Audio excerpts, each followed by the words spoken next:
안녕하세요. 성경탐험일지의 진돌입니다. 오늘은 회개에 대해서 기록해 보려고 합니다. 이런 얘기를 들어봤을 거예요. 회개하면 구원받는다. 교회 다니면 이런 개념과 이야기들을 좀 많이 들을 텐데요. 저도 많이 들어봤습니다. 그런데 사실 이 말은 어딘가 오류가 좀 있는 말이에요.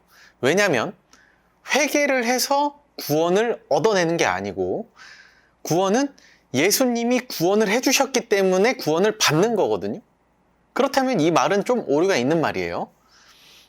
모태신앙으로 오랫동안 교회 다니면서 이런 회개 기도라고 하는 것들을 많이 했던 것 같은데 지금 와서 좀 돌이켜보면 그 이유는 이런 것들이었어요.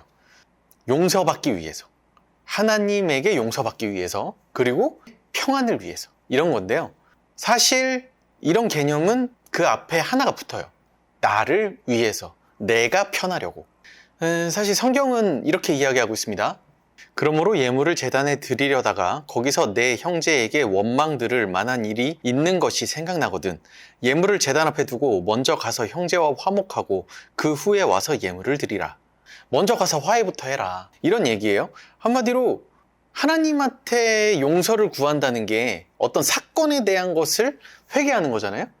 근데 이 사건은 하나님과 나와의 관계의 문제라기보다는 나와 저 사람과의 관계의 문제일 경우가 대부분일 거라고요. 그렇다면 여기를 가지고 하나님한테 기도하면 하나님이 용서해 주신다 이런 개념이 아니라 하나님 이렇게 말씀하시죠. 여기 말씀처럼 먼저 가서 저쪽 가서 화해하고 와. 이렇게 되는 거예요. 그렇다면 회개는 하나님에게 용서를 비는 행위는 아닐 거라는 겁니다. 성경에서 말하는 회개는 죄에서 돌이키는 것을 이야기하는데요. 여러 가지 성경에서 이 말들을 찾아볼 수 있는데 에스겔서입니다. 그러므로 너는 이스라엘 족속에게 말하여라. 나 주 하나님이 말한다. 너희는 회개하여라. 너희의 우상들에게서 돌아서라. 너희의 모든 역겨운 것에서 얼굴을 돌려라. 그 다음은 사도행전입니다. 그러므로 여러분은 회개하고 돌아와서 죄 씻음을 받으십시오. 다음은 요엘. 지금이라도 너희는 진심으로 회개하여라. 나 주가 말한다. 금식하고 통곡하고 슬퍼하면서 나에게로 돌아오너라. 이것밖에도 이런 말씀이 굉장히 많아요. 성경에서 말하는 회개는 하나님에게 돌아오다.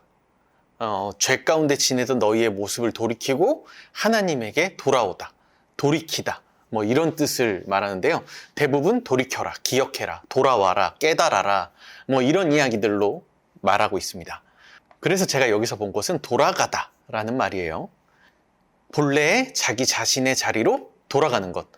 내가 누군지, 내가 왜 창조됐는지, 하나님이 이 세상을 왜 창조했는지 그것을 알고 그 자리로 돌아가는 것.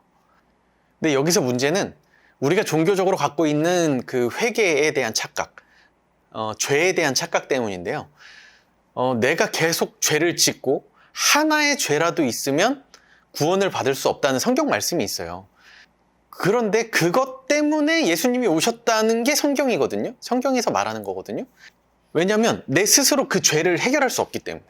예수님이 오셔서 내가 감당해야 될 내가 지은 그 모든 죄를 대신해서 십자가에서 죽으셨고 그로 인해서 내가 죄가 없다라고 여겨주실 거라는 그 사실인데요. 이것이 복음이고 이것이 그 십자가에서 말하는 구원이에요. 그런데 내가 죄가 하나라도 있으면 구원을 못 받을 테니까 불안에 떨면서 하나님 앞에 나가서 계속 죄를 짓고 회개하고 죄를 짓고 회개하고 이런 회개를 말하는 게 아니에요. 성경에서는 말하고 있습니다. 히브리서에도 말하고 있어요. 죄와 불법이 용서되었으니 죄를 사하는 제사가 더 이상 필요 없습니다. 한마디로 예수님께서 십자가에서 제사를 끝내버리셨기 때문에 이런 얘기를 성경에서 이렇게 말하는 건데요. 예수님께서는 이런 말씀을 하셨어요. 내가 진정으로 너에게 말한다. 누구든지 다시 나지 않으면 하나님 나라를 볼 수 없다. 다시 태어나지 않으면 하나님 나라를 볼 수 없다. 뭐 거듭남이라는 단어의 이제 이야기인데 우리가 부르는 찬양 중에 항해자라는 찬양이 있어요. 사실 이 항해자라는 찬양의 가사가 제가 생각할 때는 오늘 이야기하는 이 회개라는 개념과 굉장히 가까워요. 우선은 구원받지 못한 사람들이 있어요. 아직 예수님을 모르는 사람들, 이 십자가에서 죄를 감당하셔서 우리가 구원을 받았다는 것을 믿지 못하는 사람들, 그런 사람들의 항해는 목적지를 모르는 항해와 같습니다. 이걸 성경에서는 죄라고 해요. 이걸 죄라고 합니다. 그냥 이리저리 가고 싶은 대로 뭐 세상 흘러가는 대로 흘러가다가 결국 끝나버리는 거예요. 그런데 이런 항해가 진리라는 길에 들어서면 목적지를 알게 돼요. 우린 그것을 자유라고 말합니다. 자유인이 되었다라고 하는데, 이것을 예수님이 말씀하신 진리가 너희를 자유케 하리라 하는 그 말씀이라고 생각할 수 있어요. 그러면 이제 그 길에 들어섰단 말이에요. 그 항해가 목적지를 향해서 똑바로 들어서서 가고 있어.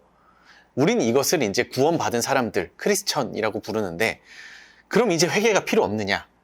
그건 아니라는 거죠. 왜냐하면 우리가 기억해야 할 건 우리는 아직 항해 중이라는 겁니다. 잠시 한눈을 팔 수도 있고, 뭐 거친 바람, 뭐 어려움, 그냥 살다 보면 여러 가지 길을 놓치거나 방황할 때도 있을 거고요. 하지만 우리는 이미 자유인이 되었고 목적지를 안다는 거죠. 그렇기 때문에 항해가 잠시 한눈 팔아서 잘못된 방향으로 갔더라도 방향을 돌이키는 거예요. 목적지를 향해서. 다시 그 진리의 길에 들어서서 돌아가는 거. 이것을 회개라고 한다는 거죠.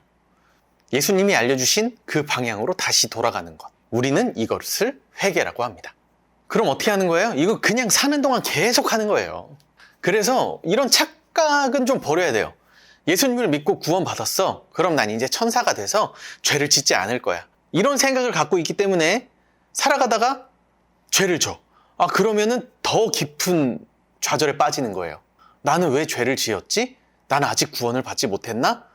이런 게 아니라는 거예요. 그러니까 이런 고민하지 말고 그냥 방향을 다시 설정하고 또 용기 내서 살아가면 돼요. 그것이 크리스천의 삶이라고 생각합니다. 오늘의 기록은 여기까지입니다.